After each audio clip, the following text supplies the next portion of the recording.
Kumonek na siya. Yun na. Okay. Tapos, ito yung left and right. Pindutin ko sa left. Point. About.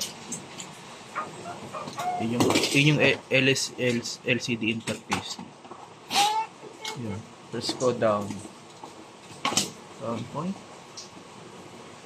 Yun. Nakakonect sa Wi-Fi. Press down. Yung RAM usage, press down.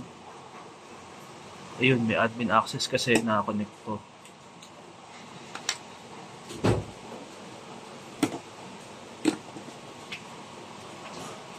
Yun yung RAM. Yun, ito yung may config. Tapos test and debug. Tapos about. Pag pinindot ko yung down, under ng about. Ayun, developer.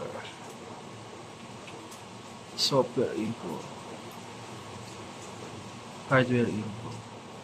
Boom. Tapos meron din siyang sariling self-test. Self-test. Tapos pilitin mo down. Pilitin ko start. Pag pinindot mo start, mag-self-test siya. Okay. Ayan, sa self-test na. Tapos yung rat output pack. Testing na.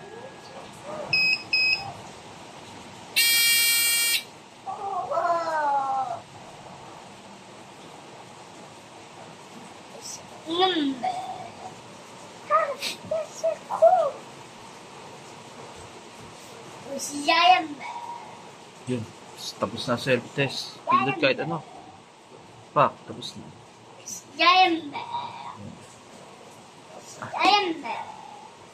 Press left point. Boom.